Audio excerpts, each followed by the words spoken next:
Hi friends, welcome to Lakshmi's cooking stories. ഇന്ന് ഞാനൊരു എഗ്ഗിൻ്റെ recipe ആയിട്ടാണ് വന്നിരിക്കുന്നത്. സാധാരണ എഗ്കറിയിൽ നിന്ന് വ്യത്യസ്തമായിട്ടുള്ള ഒരു റെസിപ്പിയാണ്. ഇതെങ്ങനെയാണെന്ന് പറഞ്ഞാൽ നമ്മൾ ഡയറക്റ്റായിട്ട് ഗ്രേവിയിലേക്ക് എഗ്ഗ് ക്രാക്ക് ചെയ്ത് ഒഴിക്കുന്ന ഒരു റെസിപ്പിയാണ്. അപ്പോൾ അതെങ്ങനെയാണ് പ്രിപ്പയർ ചെയ്യുന്നതെന്ന് നമുക്കൊന്ന് നോക്കാം. നമുക്ക് കറി ഉണ്ടാക്കി തുടങ്ങാം. ഞാനൊരു കടായിൽ 3 ടീസ്പൂൺ വെജിറ്റബിൾ ഓയിൽ ഒഴിച്ചിട്ടുണ്ട്. എണ്ണ ചൂടായി. അതിലേക്ക് നമുക്ക് 1 ടേബിൾ സ്പൂൺ വെളുത്തുള്ളി ഇഞ്ചിയും കൂടെ ആഡ് ചെയ്യാം. രണ്ടും കൂടെ 1 ടേബിൾ സ്പൂൺ ചെറുതായിട്ട് നുറുക്കിയത് അതിലേക്ക് ആഡ് ചെയ്തു.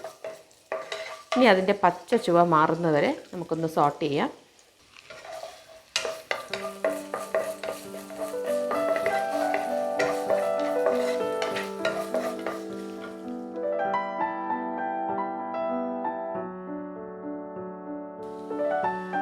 ഞാനിവിടെ മീഡിയം സൈസ് സവാള 2 എണ്ണം കുഞ്ഞു കുഞ്ഞായിട്ട് നുറുക്കിയത് ആഡ് ചെയ്തിട്ടുണ്ട്.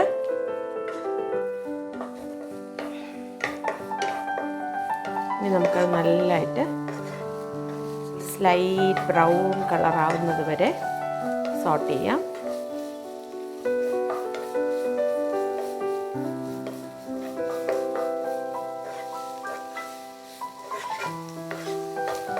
നമുക്ക് എഗ്ഗ് ഒരുപാട് ടൈപ്പ് ഡിഷുകൾ ഉണ്ടാക്കാൻ പറ്റും. ഇഷ്ടം പോലെ വെറൈറ്റീസ് ഉണ്ട്. ഇത് നല്ലൊരു ടേസ്റ്റി ആയിട്ടുള്ളൊരു റെസിപ്പിയാണ്. ധൃതിയിലൊക്കെ രാവിലെ നിൽക്കുന്ന സമയത്തൊക്കെ ഉണ്ടാക്കാൻ പറ്റിയ ഒരു റെസിപ്പിയാണ്. പെട്ടെന്ന് ഉണ്ടാക്കിയെടുക്കാം. ഈ ടൈമിൽ നമുക്കിതിലേക്ക് 1/2 ടീസ്പൂൺ ഉപ്പ് കൂടെ ആഡ് ചെയ്ത് കൊടുക്കാം.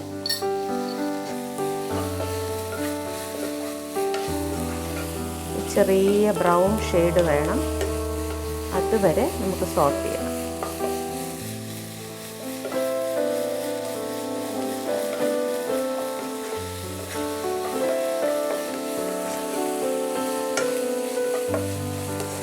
സവാളയ്ക്കൊരു കാരമലൈസ്ഡ് ടെക്സ്ചർ എന്ന് തന്നെ പറയാം. ആ ഒരു ടെക്സ്ചറിൽ വരുമ്പോൾ നമുക്കതിലേക്ക് ഇനി ടൊമാറ്റോ ആഡ് ചെയ്യാം.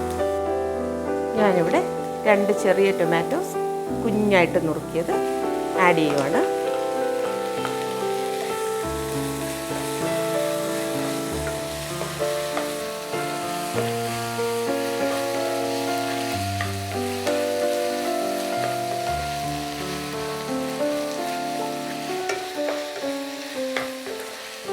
ഫ്ലെയിം മീഡിയം ടു ഹൈയിൽ വേണം വെച്ചിരിക്കാനായിട്ട്.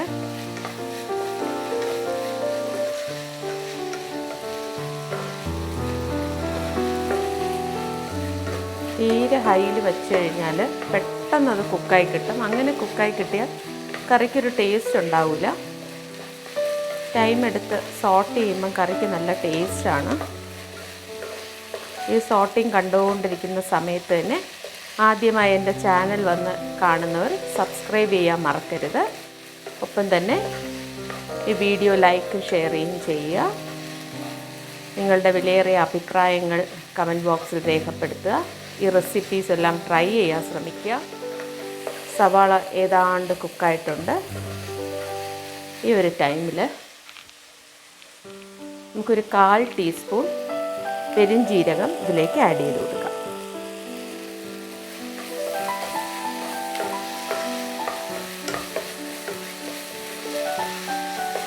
ഇനി ഫ്ലെയിം വളരെ ലോയിലേക്ക് വെച്ചതിന് ശേഷം നമുക്കിതിൽ വേണ്ട മസാലകളൊക്കെ ആഡ് ചെയ്യാം. ഒരു 1/4 ടീസ്പൂൺ മഞ്ഞൾപ്പൊടി, 1 ടീസ്പൂൺ ചില്ലി പൗഡർ. ഞാനിവിടെ കാശ്മീരി ചില്ലി പൗഡറാണ് ആഡ് ചെയ്തത്. നോർമൽ ചില്ലി പൗഡർ ആണെങ്കിൽ 1/2 ടീസ്പൂൺ മതിയാവും. ഗരം മസാല 1 ടീസ്പൂൺ. ഇത്രയുമാണ് ഇതിന് വേണ്ട മസാലകൾ. നമുക്കിതൊന്ന് ചെറുതായിട്ട് സോട്ട് ചെയ്ത് കൊടുക്കാം.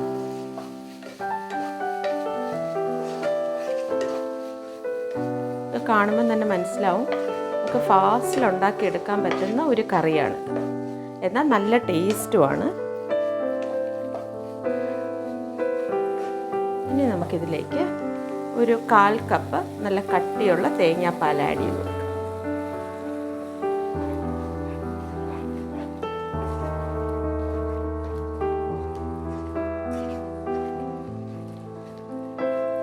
ചെറിയ ബബിൾസൊക്കെ വന്ന് തുടങ്ങുമ്പോൾ അതിലേക്ക് 1/2 കപ്പ് വെള്ളം കൂടെ ആഡ് ചെയ്യാം.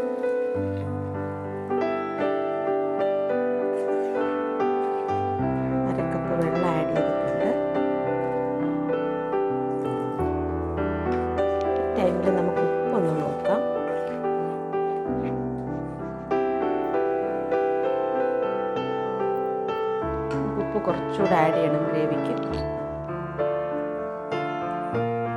ഇതൊന്ന് തിളക്കട്ടെ. ഞാനൊരു 1/4 ടീസ്പൂൺ ഉപ്പാണ് ഇപ്പോൾ ഇവിടെ ആഡ് ചെയ്തത്. ചെറുതായിട്ടൊന്ന് തിളച്ച് ഈ മസാല എല്ലാം ഗ്രേവിയിൽ നന്നായിട്ട് ചേരണം. അതുവരെ നമുക്കൊന്ന് വെയിറ്റ് ചെയ്യാം.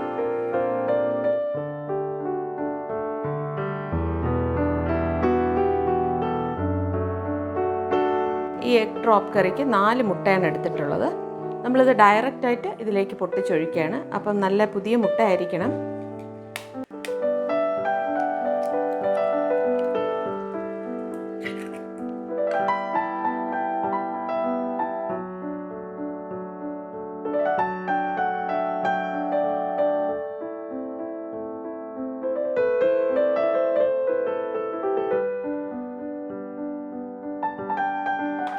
ഇനി നമുക്കിതിലേക്ക് ഗ്രീൻ ചില്ലി ചെറുതായിട്ട് ചോപ്പ് ചെയ്തത് ഇതിൻ്റെ മേളിലേക്ക് നമുക്കിങ്ങനെ വിതറി കൊടുക്കാം.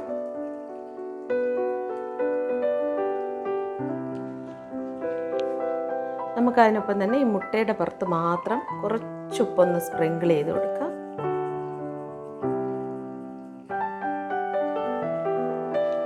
ഇനി ഇതിൻ്റെ പുറത്തേക്ക് നമുക്ക് ക്രഷ്ഡ് ചില്ലി ഇങ്ങനെ വിതറി കൊടുക്കാം.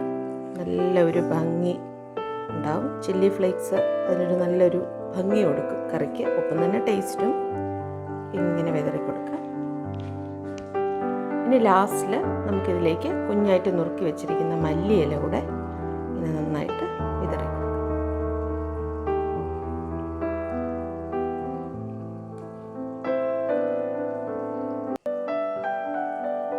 ഇനി നമുക്കിത് അടച്ച് 5 മിനിറ്റോളം വേവിക്കാനുണ്ട്. 5 മിനിറ്റ് വേവിക്കാം.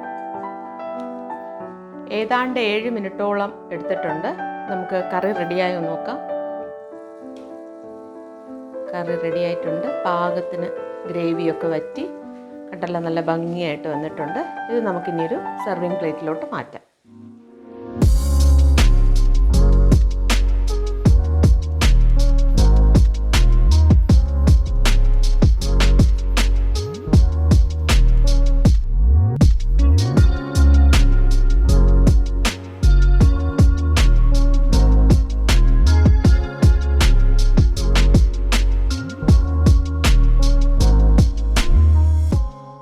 അപ്പം ഞാനിന്ന് ഉണ്ടാക്കിയ എഗ് ഡ്രോപ്പ് കറിയുടെ റെസിപ്പി നിങ്ങൾ കണ്ടല്ലോ. വളരെ ഈസി ആയിട്ടുള്ള ഒരു റെസിപ്പിയാണ്.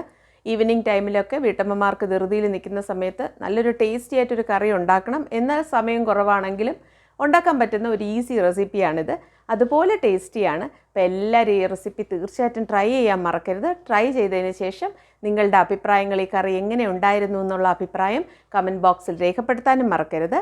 അപ്പോൾ എൻ്റെ ചാനൽ ആദ്യമായി കാണുന്നവർ സബ്സ്ക്രൈബ് ചെയ്യുക. അപ്പോൾ വീണ്ടും ഇതുപോലുള്ള കുക്കിംഗ് വീഡിയോസുമായി വരുന്നത് വരെ എല്ലാവർക്കും നല്ലൊരു ദിവസം ആശംസിക്കുന്നു.